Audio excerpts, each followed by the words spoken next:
എല്ലാവർക്കും നമസ്കാരം. ഡോക്ടർ സൗമ്യ സരനാണ്. പാല് തൊണ്ടയിൽ കുടുങ്ങി അല്ലെങ്കിൽ പാല് നെറുകിൽ പോയി കുഞ്ഞ് മരണപ്പെട്ടു, ഈ ഒരു വാർത്ത മാസത്തിൽ ഒന്ന് വെച്ചെങ്കിലും നമ്മൾ കേൾക്കുന്നുണ്ട്. എന്തുകൊണ്ടാണ് ഇത് സംഭവിക്കുന്നത്? ഇന്ന് ഞാൻ നിങ്ങൾക്ക് കാണിച്ചു തരുന്ന ഈ ഒരു ടെക്നിക്ക് നിങ്ങൾ മാക്സിമം പേരിലേക്ക് ഷെയർ ചെയ്തെത്തിച്ചാൽ ഇത് തന്നെ ഈ തരത്തിലുള്ള മരണങ്ങളെ ഒരു പരിധിവരെ പ്രതിരോധിക്കും. കാരണം ഇത് വളരെ സിമ്പിൾ ആയിട്ടുള്ള ഒരു മിസ്റ്റേക്ക് അല്ലെങ്കിൽ നമ്മളൊരു ചെറിയ കാര്യം ചെയ്യുന്നതിലുള്ള തെറ്റുകൾ കൊണ്ടാണ് പലപ്പോഴും സംഭവിക്കുന്നത്. ഇതെന്തുകൊണ്ടാണ് സംഭവിക്കുന്നതെന്ന് ആദ്യം നോക്കാം. പാല് തൊണ്ടയിൽ കുടുങ്ങുക അല്ലെങ്കിൽ പാല് തരിപ്പിൽ പോവുക എന്ന് പറഞ്ഞു കഴിഞ്ഞാൽ കുഞ്ഞ് കുടിച്ച പാല്, അത് ചിലപ്പോൾ അമ്മയുടെ ബ്രസ്റ്റിൽ നിന്നായിരിക്കാം അല്ലെങ്കിൽ കുപ്പിപ്പാലായിരിക്കാം, എന്തോ ആവട്ടെ, ആ കുടിച്ച പാല് വയറ്റിൽ നിന്ന് തിരിച്ച് അന്നനാളത്തിലേക്ക് കയറി കുഞ്ഞ് ഛർദ്ദിച്ചതിൻ്റെ ഭാഗമായിട്ട് ആ പാല് കുഞ്ഞിൻ്റെ ശ്വാസനാളി അതായത് ട്രക്കിയിലേക്ക് കയറി അത് ശ്വാസകോശത്തിലെത്തി ആ ശ്വാസ തടസ്സം മൂലമാണ് സത്യത്തിൽ ഈ കുഞ്ഞുങ്ങൾ മരണപ്പെടുന്നത്. അതിനെയാണ് നമ്മൾ നാടൻ ഭാഷയിൽ പാല് തൊണ്ടയിൽ കുടുങ്ങുക അല്ലെങ്കിൽ പാല് നെറുകിൽ പോവുക എന്നൊക്കെ പറയുന്നത്. സോ ഇതെന്തുകൊണ്ടാണ് സംഭവിക്കുന്നത്? കുഞ്ഞുങ്ങളിൽ രണ്ട് കാരണങ്ങളുണ്ട് ഇതിൽ. കുഞ്ഞുങ്ങൾ പാല് കുടിക്കുമ്പോൾ അത് ഡയറക്റ്റ് ബ്രസ്റ്റ് ഫീഡ് ആയിരിക്കാം അല്ലെങ്കിൽ കുപ്പിപ്പാലായിരിക്കാം. പാലിൻ്റെ കൂടെ തന്നെ കുറച്ച് എയറും ഈ കുഞ്ഞുങ്ങൾ ഇതിൻ്റെ കൂടെ അകത്താക്കുന്നുണ്ട്. അപ്പോൾ എന്താ നമുക്കറിയാലോ, എയറിൻ്റെ ഒരു പ്രത്യേകത എന്ന് പറഞ്ഞു കഴിഞ്ഞാൽ എയർ എവിടെ ഉണ്ടെങ്കിലും അത് പുറത്തേക്ക് പോകാൻ വേണ്ടിയിട്ട് ശ്രമിക്കും. ഇപ്പം നമ്മളൊരു സോഡ കുടിക്കുന്ന സമയത്ത്, സോഡ എന്ന് പറഞ്ഞു കഴിഞ്ഞാൽ വാട്ടറിൻ്റെയും അതുപോലെ തന്നെ കാർബൺ ഡൈ ഓക്സൈഡിൻ്റെ ഒരു മിക്സ്ഡാണ്. അതിൽ വാതകമുണ്ട്, ദ്രാവകമുണ്ട്. നമ്മൾ സോഡ കുടിക്കുന്ന സമയത്ത് കുടിച്ചു കഴിഞ്ഞ് കഴിഞ്ഞാൽ എന്തുകൊണ്ടാണ് നമുക്ക് ഏമ്പക്കം പോകുന്നത്? കാരണം അതിൽ അലിഞ്ഞിരിക്കുന്ന വാതകം പുറത്തേക്ക് പോകാൻ ശ്രമിക്കുന്നത് കൊണ്ടും അത് പുറത്തേക്ക് പോകുന്നത് കൊണ്ടുമാണ് നമ്മൾ ഏമ്പക്കം വിടുന്നത്. അപ്പോൾ ഇങ്ങനെയുള്ള എന്ത് ഫിസും അങ്ങനെയാണ്. അപ്പോൾ കുട്ടികളുടെ പാല് കുടിയും അത്രത്തോളം ഇല്ലെങ്കിൽ പോലും ഇവർ വലിച്ചു കയറ്റുന്ന ഈ വാതകം വായു പുറത്തേക്ക് പോകാൻ വേണ്ടി ശ്രമിക്കും. അപ്പോൾ ഇതിൻ്റെ കൂടെ കുറച്ച് പാലും പുറത്തേക്ക് പോകും. ഇത് കുട്ടികളിൽ സാധാരണ ഉണ്ടാകുന്ന ഒരു പ്രതിഭാസമാണ്. അതുകൂടാതെ കുട്ടികളിൽ റിഫ്ലക്സ് എന്ന് പറയുന്ന ഒരു സംഭവം കൂടിയുണ്ട്. അതായത് നമ്മളൊരു ഭക്ഷണം കഴിക്കുന്ന സമയത്ത് നമ്മൾ അന്നനാളത്തിലൂടെ ഭക്ഷണം ആമാശയത്തിലെത്തി അവിടെ നിന്ന് തിരിച്ച് അന്നനാളത്തിലേക്ക് തിരിച്ചു കയറുന്നത് തടയുന്നത് നമ്മുടെ ഗ്യാസ്ട്രോ ഈസോഫാജിയൽ സ്ഫിങ്ക്റ്റർ എന്ന് പറയുന്ന ഒരു സ്ഫിങ്ക്റ്ററാണ്. അതിങ്ങനെ ടൈറ്റ് ആയിട്ട് എന്താ പറയുക, ഒരു റബ്ബർ ബാൻഡ് ഒക്കെ പോലെ ടൈറ്റ് ആയിട്ടിരിക്കും. പക്ഷെ കുഞ്ഞുങ്ങളിൽ ജനിച്ച ഉടൻ തന്നെ ഈ പറയുന്ന സ്ഫിങ്ക്റ്റർ, ഗ്യാസ്ട്രോ ഈസോഫാജിയൽ സ്ഫിങ്ക്റ്റർ കുറച്ച് ലൂസ് ആയിരിക്കും കുറച്ച് കുഞ്ഞുങ്ങളിൽ. അത് വളരെ കോമൺ ആയിട്ട് കാണുന്ന ഒരു പ്രശ്നമാണ്. അപ്പോൾ എന്ത് പറ്റും? കുടിച്ച പാല് വയറിൽ നിന്ന് തിരിച്ച് അന്നനാളത്തിലേക്ക് കയറാനുള്ള സാധ്യത വളരെ കൂടുതലാണ്. അപ്പോൾ ഈ രണ്ട് കാരണങ്ങൾ കൊണ്ട് തന്നെ ഫിസിയോളജിക്കലി, അതായത് നോർമലി തന്നെ, ഒരു കുഞ്ഞിൻ്റെ അസുഖമല്ല, ന്യൂബോൺ ബേബീസിൽ ഇങ്ങനെ പാല് തിരിച്ച് വായിലൂടെയും മൂക്കിലൂടെയും വരാനുള്ള സാധ്യതയും അതുപോലെ ആസ്പിരേഷൻ, അതായത് വായിൽ നിന്ന് തിരിച്ച് കുഞ്ഞുങ്ങളുടെ ശ്വാസനാളത്തിൽ കയറി അത് ശ്വാസതടസ്സം ഉണ്ടാക്കാനുള്ള സാധ്യതയും വളരെ കൂടുതലാണ്. അപ്പോൾ ഈ ഒരു അപകട സാധ്യത എല്ലാ ന്യൂബോൺ ബേബീസിനും ആദ്യത്തെ ഒരു 6 months എങ്കിലും ഉണ്ട്. അതാദ്യം നമ്മൾ മനസ്സിലാക്കണം. അപ്പോൾ നമ്മൾ എന്താണ് അതിന് ചെയ്യേണ്ടത്? പ്രോപ്പർ ആയിട്ടുള്ള ഒരു ബർപ്പിംഗ് ആണ് അതിനുള്ള ഏക പ്രതിവിധി. ഒന്നാമത്തെ കാര്യം, നിങ്ങൾ എങ്ങനെയാണ് ബർപ്പ് ചെയ്യേണ്ടത്? ഇപ്പം ഞാൻ പറഞ്ഞല്ലോ, പാല് കുടിച്ച് കഴിഞ്ഞ ശേഷം അത് ഡയറക്റ്റ് ബ്രസ്റ്റ് ഫീഡ് ആവാം അല്ലെങ്കിൽ ബോട്ടിൽ ഫീഡിങ് ആവാം. ഇതിന് ശേഷം കുഞ്ഞിൻ്റെ വയറിലുള്ള ഗ്യാസ് നമ്മൾ തട്ടി പുറത്തേക്ക് കളയണം. ആ ഒരു ടെക്നിക്കിൻ്റെ പേരാണ് ബർപ്പിംഗ്. അത് നമുക്ക് 2 ടെക്നിക്ക് വഴി ചെയ്യാം. ഞാൻ 2 രീതികൾ നിങ്ങൾക്ക് കാണിച്ചു തരാം. ആദ്യം, ഇപ്പോൾ ഈ ഒരു കുഞ്ഞിൻ്റെ വലിപ്പം എന്ന് പറഞ്ഞു കഴിഞ്ഞാൽ കുറച്ച് വലിയൊരു കുഞ്ഞാണ്. ഒരു 6 മാസം വലിപ്പമുള്ള കുഞ്ഞിൻ്റെ വലിപ്പമുണ്ട്. ശരിക്കും ന്യൂബോൺ ബേബീസ് ഒരു 3 കിലോ 3.5 കിലോ മാക്സിമം അല്ലേ. അപ്പോൾ ഇതിലും കുറച്ച് കുഞ്ഞിക്കുട്ടിയായിരിക്കും. ആദ്യത്തെ രീതി എന്ന് പറഞ്ഞു കഴിഞ്ഞാൽ കുഞ്ഞിനെ ഇത്തരത്തിൽ നമ്മൾ ചുമലിടുക. 2-3 കാര്യങ്ങൾ ശ്രദ്ധിക്കണം. കുഞ്ഞിനെ പിടിക്കുന്നത് ഐദർ നിങ്ങൾക്ക് ഇങ്ങനെ കുഞ്ഞിൻ്റെ നിതംബത്തിൻ്റെ താഴെ ഇങ്ങനെ പിടിക്കാം, അല്ലെങ്കിൽ കുഞ്ഞിൻ്റെ കഴുത്തിൽ പിടിക്കാം. ഓക്കെ, പക്ഷേ കഴുത്തിൽ പിടിക്കുമ്പോൾ ശ്രദ്ധിക്കേണ്ട കാര്യം, ഇവിടെ നിങ്ങൾ വല്ലാതെ അമർത്തരുത്, വളരെ സോഫ്റ്റ് ആയിട്ട് വേണം പിടിക്കാൻ. ഈ രീതിയിൽ പിടിക്കുന്നതാണ് കുറച്ചുകൂടി ഈസി. കാരണം കുഞ്ഞിനെ കംപ്ലീറ്റ് ആയിട്ട് നമുക്ക് പ്രോപ്പറായിട്ട് സപ്പോർട്ട് ചെയ്യാൻ പറ്റും. ഈ രീതിയിൽ പിടിക്കുന്നതുകൊണ്ട് തെറ്റില്ല, പക്ഷേ ചിലപ്പോൾ കുഞ്ഞ് അങ്ങോട്ടും ഇങ്ങോട്ടും വീഴാനുള്ളൊരു റിസ്ക് അവിടെയുണ്ട്. അപ്പോൾ അത് വളരെ ശ്രദ്ധിക്കണം. അപ്പോൾ ഈ 2 രീതിയിൽ കുഞ്ഞിനെ പിടിച്ചു കഴിഞ്ഞാൽ ഈ രീതി കുറച്ചുകൂടി പ്രിഫറബിൾ ആണ്. കാരണം പ്രോപ്പറായിട്ട് നിങ്ങൾക്ക് കുഞ്ഞിൻ്റെ മേലിൽ കംപ്ലീറ്റ് ആയിട്ട് കൺട്രോൾ കിട്ടും. പിന്നെ ശ്രദ്ധിക്കേണ്ടത്, കുഞ്ഞിൻ്റെ വായും മൂക്കും, നമുക്ക് ഗ്യാസ് പുറത്തേക്ക് പോകണമല്ലോ, അപ്പോൾ അതുകൊണ്ട് ഒരിക്കലും ഇങ്ങനെ ആയി പോകരുത്. കുഞ്ഞിൻ്റെ വായും മൂക്കും എവിടെയും ഇങ്ങനെ അമുങ്ങി പോകരുത്. അപ്പോൾ നല്ലപോലെ പുറകോട്ടിട്ട്, ഇതെനിക്ക് തിരിക്കാൻ പറ്റില്ല ഇതിൻ്റെ തല, കുഞ്ഞിൻ്റെ തല ഏതെങ്കിലും ഒരു ഭാഗത്തേക്ക്, അതായത് ഇത്തരത്തിൽ ഇങ്ങനെ ഇങ്ങോട്ടോ ചരിച്ചു വെക്കുക. സോ ദാറ്റ് മൂക്കും വായയും ഫ്രീ ആയിട്ട് ഓപ്പൺ ആയിട്ട് ഇരിക്കുന്ന രീതിയിൽ. ഓക്കെ, അപ്പോൾ അതങ്ങനെ ശ്രദ്ധിക്കുക. അതിനുശേഷം നിങ്ങളൊരു റൈറ്റ് ഹാൻഡഡ് ആയിട്ടുള്ള പേഴ്സൺ ആണെങ്കിൽ ഇടത് കൈ കൊണ്ട് കുഞ്ഞിനെ പിടിച്ച് നിങ്ങളുടെ ഇടത് തോളിൽ കുഞ്ഞിനെ കിടത്തി വലത് കൈ ഇത്തരത്തിലൊരു കപ്പ് പോലെ ആക്കുക. ഈ കപ്പ് പോലെ എന്ന് പറയുന്നത് ഒരു വാക്വം ഇഫക്റ്റ് കിട്ടാൻ വേണ്ടിയിട്ടാണ്.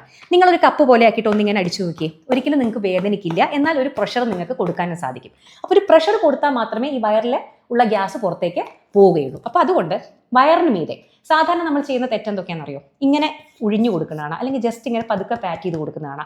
ഇതുകൊണ്ടൊന്നും ആക്ച്വലി ഗ്യാസ് പോവില്ല. നമ്മൾ വയറിൻ്റെ മീതെ ഇത്തരത്തിൽ കപ്പ് പോലെ ആക്കിയിട്ട് ഇങ്ങനെ ഒരു 10 മിനിറ്റെങ്കിലും അത്യാവശ്യം ഫോഴ്സ് ഉപയോഗിച്ച് പ്രഷർ ഉപയോഗിച്ച് ടാപ്പ് ചെയ്യണം. ഇതിനെയാണ് ബർപ്പിംഗ് എന്ന് പറയുന്നത്. ഇത് ഈ ടെക്നിക്കിൻ്റെ പേരാണ്. അപ്പോൾ ഇത്തരത്തിൽ മനസ്സിലായി എന്ന് വിചാരിക്കുന്നു. ഈ രീതിയിൽ പിടിക്കുക, കുഞ്ഞിന്റെ തല അത്തരത്തിൽ ഏതെങ്കിലും ഒരു ഭാഗത്തേക്ക് ചെരിച്ചു വെക്കുക, മൂക്കും വായയും ഓപ്പൺ ആണ്, ഫ്രീ ആണ് എന്ന് ഉറപ്പുവരുത്തുക.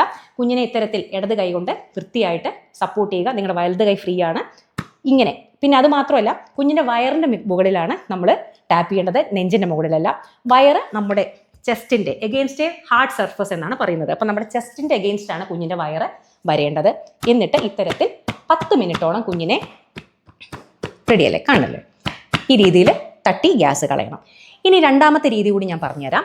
ഇത്തരത്തിൽ കുഞ്ഞിനെ വേണമെങ്കിൽ ഇങ്ങനെ കിടത്താം. നമുക്ക് നിങ്ങളുടെ തുടയ്ക്ക് മേലെ ഇങ്ങനെ കിടത്താം.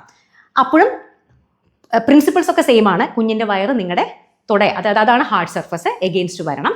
കുഞ്ഞിൻ്റെ തല ഇത്തരത്തിൽ നമ്മളിതാ സപ്പോർട്ട് ചെയ്യുന്നത് ഞാൻ കാണിക്കുന്നുണ്ട്. എഗെയിൻ കഴുത്തിൽ വളരെ ഹാർഡായിട്ടോ അല്ലെങ്കിൽ ടൈറ്റായിട്ടോ അമർത്തരുത്.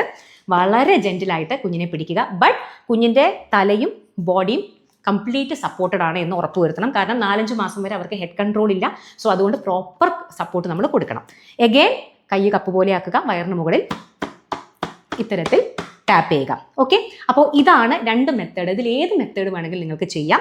പക്ഷെ ഞാൻ എപ്പോഴും പ്രിഫറബിളി ഞാൻ ആളുകൾക്ക് കുറച്ചുകൂടി ഈസി അല്ലെങ്കിൽ കംഫർട്ടബിൾ വേ ഇതാണ് പറഞ്ഞു കൊടുക്കാറുള്ളത്. ഇതാണ് കുറച്ചുകൂടി നല്ല ഇഫക്റ്റീവായിട്ട് ഞാൻ എപ്പോഴും പ്രിഫർ ചെയ്യുന്ന ഒരു മെത്തേഡ് ഇതാണ്. ബട്ട് 2 മെത്തേഡും നിങ്ങൾ ഏതാണോ കംഫർട്ടബിൾ നിങ്ങൾക്കത് ചെയ്യാം.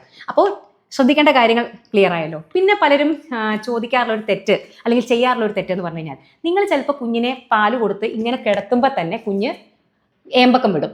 അതായത് ഈ ബർപ്പിംഗ് എന്ന് പറയുന്നത് പലരും കണക്കാക്കുന്നത് ഈ സൗണ്ട് ഏമ്പക്കം വിടലിനെയാണ് ബർപ്പിംഗ് എന്ന് പറയുന്നത്. അല്ല, ഈ ടെക്നിക്ക്, ഈ ഒരു പ്രവൃത്തിയെയാണ് നമ്മൾ ബർപ്പിംഗ് എന്ന് പറയുന്നത്. കുഞ്ഞ് ചിലപ്പോൾ ഏമ്പക്കം വിട്ടേക്കാം ഉടൻ തന്നെ. അതിൻ്റെ അർത്ഥം ഗ്യാസ് മുഴുവൻ പോയി എന്നല്ല. അതിൻ്റെ അർത്ഥം നിങ്ങൾ ഇങ്ങനെ ബർപ്പിംഗ് ചെയ്ത് 10 മിനിറ്റ് ചെയ്യണ്ട എന്നുമല്ല. എന്തായാലും നിങ്ങൾ 10 മിനിറ്റ് അത് ചെയ്തേ പറ്റൂ. ഇനി നിങ്ങൾ 10 മിനിറ്റ് ചെയ്തിട്ടും കുഞ്ഞ് ബർപ്പ് ചെയ്യുന്നത് കേട്ടില്ല എങ്കിലും കുഴപ്പമില്ല. അങ്ങനെ കേൾക്കണമെന്നും യാതൊരു നിർബന്ധവുമില്ല. ഇപ്പം നിങ്ങൾ 10 മിനിറ്റ് ചെയ്തിട്ട് കുഞ്ഞ് ബർപ്പ് ചെയ്തില്ല എന്ന് പലരും കംപ്ലൈൻ്റ് ആയിട്ട് പറയുന്നത് കേൾക്കാറുള്ളത് കൊണ്ടാണ് ഞാൻ പറഞ്ഞത്. അത് നമ്മൾ കേൾക്കണമെന്ന് നിർബന്ധമില്ല കേട്ടോ. അപ്പം അതുകൊണ്ട് 10 മിനിറ്റ്സ് ചെയ്യുക എന്നുള്ളത് മാത്രമാണ് നമ്മൾ ഓരോ ഫീഡ് കഴിഞ്ഞിട്ടും ഈച്ച് ഫീഡിലും അത് നമ്മൾ ചെയ്യണം. ഇനി നമ്മൾ അത് കഴിഞ്ഞ് ഇപ്പോൾ 10 മിനിറ്റ്സ് നമ്മൾ ബർപ്പ് ചെയ്തു, അതിനുശേഷം കുഞ്ഞിനെ നിങ്ങൾ കിടത്തുന്ന സമയത്തും ചില കാര്യങ്ങൾ ശ്രദ്ധിക്കാനുണ്ട്. പലരും ഇങ്ങനെ കിടത്തും, അതായത് തലയും അതുപോലെ ബോഡിയും കൂടി ഒറ്റ സെയിം സ്ട്രെയിറ്റ് ലൈനിൽ. അങ്ങനെ കിടത്തുന്ന സമയത്തും ഇത്തരത്തിൽ റിഫ്ലെക്സ് വരാനുള്ള സാധ്യത കൂടുതലാണ്. അപ്പോൾ പറ്റുമെങ്കിൽ ഒന്ന് ഈ ഷോൾഡറും തലയും ഒന്ന് പൊക്കി കിടത്തുക. അതായത് ഇങ്ങനെ പറയുമ്പോൾ ചില ആളുകൾ തലയ്ക്ക് കീഴെ മാത്രം എന്തെങ്കിലും ഒരു തലയിണ വെക്കും. അപ്പോഴും പ്രോബ്ലമാണ്. കാരണം തലയുടെ കീഴെ മാത്രം കുഞ്ഞിന് തലയിണയോ അല്ലെങ്കിൽ എന്തെങ്കിലും സപ്പോർട്ട് വെച്ച് കൊടുക്കുമ്പോൾ കുഞ്ഞ് ഇങ്ങനെയാവും. അതായത് കഴുത്തിങ്ങനെ ഫ്ലെക്സ്ഡ് ആവും. ഈ കഴുത്ത് സെമി എക്സ്റ്റെൻഡഡ്, അതായത് ഈ ഒരു പൊസിഷനിൽ ഒരു ലേശം ഇങ്ങനെ നിവർന്നാണ് കുഞ്ഞിൻ്റെ ഇരിക്കേണ്ടത്. അപ്പോഴാണ് പ്രോപ്പർ ആയിട്ടുള്ള ബ്രീത്തിങ് സാധ്യമാവുക. നിങ്ങൾ ഇവിടെ മാത്രം തലയിണ വെച്ച് കൊടുത്താൽ കഴുത്ത് ഇങ്ങനെ ആയി പോവും. അതും ശരിയായിട്ടുള്ള കാര്യമല്ല. അപ്പം അതുകൊണ്ട് ഈ ഷോൾഡറും കഴുത്തും കൂടി ഈ കംപ്ലീറ്റ് ഇത്രയും ഭാഗം ഈ രീതിയിൽ ഒരു 30 to 45 ഡിഗ്രി ഇൻക്ലിനേഷനിൽ, അതായത് അപ്പർ ബോഡി എലിവേഷനിൽ കിടത്തി കഴിഞ്ഞാൽ അതും നമുക്ക് റിഫ്ലെക്സ് പ്രിവെൻറ്റ് ചെയ്യാനും ഇത്തരത്തിൽ ആസ്പിറേഷൻ ഉണ്ടാവാതെ നോക്കാനുള്ള ഒരു നല്ല മാർഗ്ഗമാണ്. പിന്നെ ഞാൻ കുറച്ചു മുമ്പ് പറഞ്ഞ പോലെ തന്നെ തൂക്കിലിടുന്ന നമ്മുടെ പരമ്പരാഗതമായിട്ടുള്ള ഒരു രീതിയാണത്. നമ്മുടെ കേരളത്തിലും ഇന്ത്യയിൽ ജനറലി നോക്കുകയാണെങ്കിൽ നമ്മൾ എപ്പോഴും ഒരു സാരി കൊണ്ട് ഒരു തൂക്ക് കിട്ടും, അല്ലെങ്കിൽ തൊട്ടിൽ. അതിൽ കുഞ്ഞുങ്ങളെ നിങ്ങൾ കേൾക്കുന്ന വാർത്തകൾ ഒന്ന് ഓർത്ത് നോക്കിയാൽ മനസ്സിലാവും. പാല് കൊടുത്ത ശേഷം തൊട്ടിലിൽ കിടത്തിയ കുഞ്ഞിനെ മരിച്ച നിലയിൽ കണ്ടെത്തി എന്നാണ് നമ്മൾ പലപ്പോഴും വായിക്കുക. അപ്പോൾ പലപ്പോഴും പാല് കൊടുത്ത് കുഞ്ഞിനെ ഈ തൂക്കിൽ കെട്ടി അമ്മ എന്തെങ്കിലും ഒരു കാര്യത്തിന് പോയതായിരിക്കാം. അപ്പോഴാണ് സംഭവിക്കുന്നത്. സോ തൂക്കിലിടുന്നതിൻ്റെ പ്രോബ്ലം എന്ന് പറഞ്ഞു കഴിഞ്ഞാൽ നമുക്ക് കുഞ്ഞിനെ കാണാൻ സാധിക്കുന്നില്ല. കുഞ്ഞിന് എന്തെങ്കിലും ഇപ്പോൾ പാല് കൊടുത്തിട്ട് ഇത്തരത്തിൽ കുഞ്ഞ് ഛർദ്ദിച്ചു, കുഞ്ഞിനൊരു ബുദ്ധിമുട്ടുണ്ടായി, നമ്മൾ കാണുന്നില്ല, വിസിബിലിറ്റി ഇല്ല കുഞ്ഞിന്. അപ്പം അതുകൊണ്ട് ഇപ്പോൾ സയൻറ്റിഫിക്കലി പറയുമ്പോൾ നമ്മൾ ഈ തൂക്കും തൊട്ടിലും ഒന്നും ഇപ്പോൾ അഡ്വൈസബിൾ അല്ല. കുഞ്ഞിനെ എപ്പോഴും മദർ സൈഡ് ഓവർ സെയിം ബെഡിൽ കിടത്തുകയാണ്, അതായത് നമ്മൾ ബെഡിങ് ഇൻ പറയും. അതാണ് ഏറ്റവും അഡ്വൈസബിൾ ആയിട്ടുള്ള കാര്യം. അതും ഇത്തരത്തിൽ ഹെഡ് ആൻഡ് എലിവേറ്റ് ചെയ്തിട്ട് കിടത്തുന്നത് നല്ലതായിരിക്കും. ഇനി ഒരു കാര്യം കൂടി പറഞ്ഞുതരാം. എന്തെങ്കിലും കാരണവശാൽ ഇപ്പോൾ നിങ്ങൾ അങ്ങനെ കുഞ്ഞ് ഇതൊക്കെ ചെയ്ത് കിടത്തിയിട്ടും ആസ്പിറേറ്റ് ചെയ്തു, അല്ലെങ്കിൽ വായക്കൂടിയും മൂക്കുകൂടിയും പാല് വന്നു, കുഞ്ഞിന് എന്തെങ്കിലും ശ്വാസതടസ്സം കണ്ടു എന്ന് വെക്കുക, ഒരിക്കലും പാനിക് ആവരുത്. വേഗം ചെയ്യേണ്ടത് കുഞ്ഞിനെ അപ്പോൾ ഇത്തരത്തിൽ കിടത്തരുത്. കാരണം ഞാൻ മുമ്പ് പറഞ്ഞ പോലെ വായിലേക്ക് വന്ന പാല് തിരിച്ച് കുഞ്ഞ് ആസ്പിറേറ്റ് ചെയ്യും. ആസ്പിറേഷൻ എന്ന് പറഞ്ഞു കഴിഞ്ഞാൽ ഞാൻ പറഞ്ഞല്ലോ, ശ്വാസനാളിയിലേക്ക് ട്രക്കിയിലേക്ക് പാല് കയറി കുഞ്ഞിന് ശ്വാസതടസ്സം ഉണ്ടാവുന്നതാണ്. അപ്പോൾ ഒരിക്കലും ഇങ്ങനെ ഇതേ പൊസിഷനിൽ വെക്കരുത്. കുഞ്ഞിനെ ഉടൻ തന്നെ ഒരു ഭാഗത്തേക്ക്, വലതു ഭാഗത്തേക്കോ ഇടതു ഭാഗത്തേക്കോ ചെരിച്ച് കിടത്തണം. സോ ദാറ്റ് ആ വായിലും മൂക്കിലുള്ള പാല് പുറത്തേക്ക് ഒഴുകി പോകാവുന്ന രീതിയിൽ. അതിനുശേഷം ഇതേ രീതിയിൽ തന്നെ പുറം ഭാഗത്ത് ഒന്ന് തട്ടി കൊടുക്കുക.